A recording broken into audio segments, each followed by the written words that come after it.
Assalamualaikum warahmatullahi wabarakatuh. Perkenalkan, nama saya Muhammad Angga Laksono. Di sini saya akan mengawali presentasi hasil dari kelompok 5. Yang saya hormati Ibu Siti Nurasisa selaku dosen pengampu Manajemen Sumber Daya Manusia dari Universitas Putra Bangsa Kebumen. Sebelum masuk ke materi, saya akan memperkenalkan anggota dari kelompok kami, yaitu ada Siti Mulyana Nur Fatimah, Cindy Farantika Sari, saya sendiri Muhammad Agung Laksono, M. Imam Alib, dan Rohman.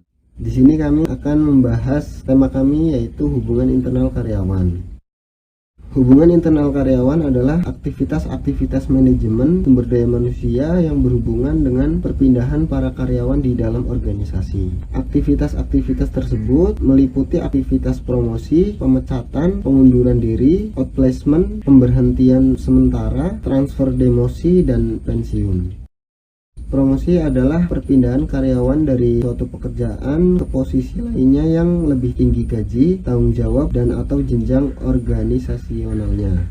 Dasar-dasar promosi yaitu pengalaman, kecakapan, dan kombinasi kecakapan dan pengalaman. Syarat-syarat promosi yaitu kejujuran, disiplin, prestasi kerja, kerjasama, kecakapan, loyalitas, kepemimpinan, komunikatif, dan pendidikan. 2. Pemecatan. Pemecatan menurut Undang-Undang Ketenagakerjaan Nomor 13 Tahun 2003, pemecatan atau pemutusan hubungan kerja adalah pengakhiran hubungan kerja karena suatu hal tertentu mengakibatkan berakhirnya hak dan kewajiban antara pekerja dan pengusaha. Pemecatan juga merupakan hukuman terakhir dalam tindakan disipliner, dalam arti karyawannya bersangkutan telah mendapat peringatan terlebih dahulu. Yang ketiga, pengunduran diri. Pengunduran diri adalah pemisahan diri sukarela oleh seorang karyawan dari organisasi. Alasan karyawan mengundurkan diri, yang pertama, faktor gaji. Yang kedua, tidak cocok dengan atasan atau kultur organisasi yang tidak sesuai. Untuk mengetahui alasan karyawan mengundurkan diri, organisasi dapat menyelenggarakan wawancara keluar dan kuesioner pasca keluar. Yang keempat, outplacement atau penempatan keluar.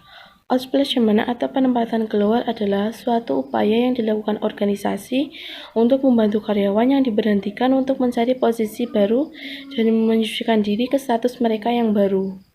Bentuk program ini berupa konseling penempatan keluar. Konseling penempatan keluar yaitu suatu proses untuk membantu karyawan yang diberhentikan menghadapi krisis kehilangan kerja dengan pemulihan harga diri dan penempatan kerja positif. Aktivitas dari outplacement adalah berupa konseling karir, konseling psikologis, dan bantuan pencarian pekerjaan. Yang kelima, pemberhentian sementara. Pemberhentian sementara adalah manajemen menyingkirkan para karyawan dari posisi-posisi mereka, tetapi akan mengangkat mereka kembali ketika kondisi organisasi membaik. Transfer adalah perpindahan karyawan dari satu pekerjaan ke posisi lain yang gaji, tanggung jawab, dan jenjang organisasionalnya relatif sama. Transfer merupakan kesempatan untuk berkembang dalam rangka aktualisasi diri. Sebab-sebab dan alasan transfer atau mutasi. 1. Permintaan sendiri. 2. Alih tugas produktif atau ATP. Manfaat transfer bagi karyawan. 1. Pengalaman dari wawasan baru. 2. Menghindari kebosanan atau kejenuhan. 3. Pengetahuan dan keterampilan baru. 4.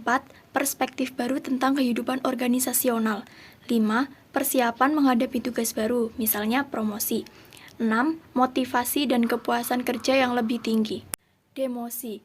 Demosi adalah perpindahan karyawan dari satu pekerjaan ke posisi lainnya yang lebih rendah gaji, tanggung jawab, dan atau jenjang organisasional.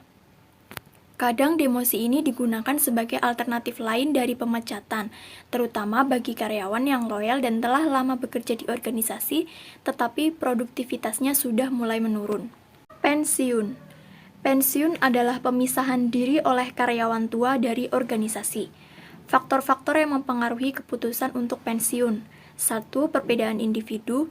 2. Struktur peluang dalam jalur karir. 3. Faktor-faktor organisasional. 4. Lingkungan eksternal. Faktor-faktor yang dipertimbangkan dalam menentukan batas usia pensiun antara lain 1. Jenis pekerjaan, 2. Kondisi kesehatan masyarakat pada umumnya. 3. Situasi perekonomian baik secara makro maupun mikro. 4. Harapan hidup. 5. Situasi ketenagakerjaan. Pensiun dini. Pensiun dini merupakan pemensiunan yang lebih awal dari keharusan pensiun yang ditetapkan dalam peraturan yang bersifat normatif. Dapat terjadi atas dasar prakarsa organisasi maupun permintaan karyawan. Prosedur keluhan. Prosedur keluhan bisa didefinisikan secara luas sebagai ketidakpuasan seorang karyawan atau perasaan yang diberlakukan tidak adil secara pribadi sehubungan dengan pekerjaannya. Prosedur keluhan adalah sebuah proses formal dan sistematis yang memungkinkan para karyawan mengungkapkan keluhan tanpa membahayakan pekerjaan mereka. Prosedur tersebut juga membantu manajemen dalam menemukan penyebab utama dan solusi terhadap keluhan. Contoh kasus: Garuda salah satu manajemen, pilot ancam mogok. Kebijakan itu adalah penempatan tenaga yang tidak kompeten dalam bidangnya. Jumat 22 Juli 2011 10.54 waktu Indonesia Barat. Asosiasi Pilot Garuda Indonesia mengancam mogok. Ancaman ini dilontarkan karena terkait perencanaan pengadaan pesawat yang dinilai tidak memperhatikan kebutuhan tenaga pilot. Imbasnya, maskapai ini harus menyewa pilot asing. Mereka merasa ada perbedaan antara gaji pilot WNI dengan pilot WNA yang ada di Garuda Indonesia. Garuda Indonesia memberikan gaji yang lebih mahal kepada calon pilot WNA sekitar 7.200 AS per bulan dan 40 per bulan untuk kapten pilot WNI. Maka dari itu maskapai tempat mereka bekerja dinilai sudah menyimpang dari standar penerbangan nasional Indonesia. Permasalahan kasus tersebut adalah mengenai jadwal terbang yang tidak sesuai standar penerbangan internasional. Contohnya, seharusnya dalam 1 tahun ada beberapa kali jadwal penerbangan. Sedangkan maskapai Garuda Indonesia tersebut, jadwal penerbangannya tidak sesuai atau melebihi standar penerbangan nasional Indonesia. Adanya penambahan jadwal terbang menyebabkan PT Garuda Indonesia menambah pilot dari warga negara asing. Dan juga adanya perbedaan gaji yang dialami pilot WNA dan WNI. Beritanya, untuk mengakhiri konflik kedua belah pihak, Menteri BUMN Bapak Mustafa Abu Bakar melakukan mediasi dan menjadi ketua penyelesaian konflik manajemen PT Garuda Indonesia dengan para pilot lain yang mogok. Konflik diakhiri dengan jalan perdamaian, yakni para pilot mengakhiri aksi mogoknya dan pihak manajemen PT Garuda Indonesia juga berjanji untuk menyelesaikan masalah dan tuntutan pihak pilot. Solusi. Yang pertama, demosi. Apabila pilot atau tenaga kerja yang kurang profesional atau tidak sesuai standar kelayakan, maka dipindahkan ke tingkat tugas dan tanggung jawab yang lebih rendah, yang biasanya juga mencakup pengurangan bayaran. Kedua, promosi. Apabila pilot atau tenaga kerja yang lebih profesional atau sudah sesuai standar kelayakan, maka akan ada baiknya dipindahkan ke sebuah posisi pada level yang lebih tinggi dalam organisasi.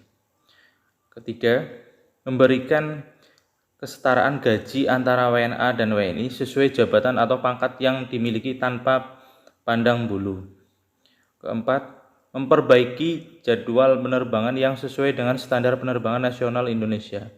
Yang terakhir, lebih mengutamakan pilot yang berkualitas dari Indonesia daripada pilot asing.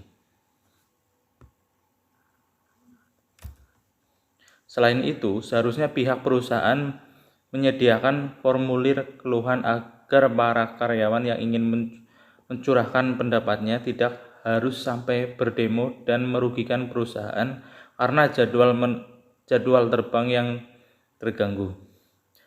Seperti yang sudah dijelaskan dalam teori, bahwa prosedur keluhan merupakan sebuah proses formal dan sistematis yang memungkinkan para karyawan mengungkapkan keluhan tanpa membahayakan pekerjaan mereka. Prosedur tersebut juga membantu manajemen dalam menemukan penyebab utama dan solusi terhadap keluhan.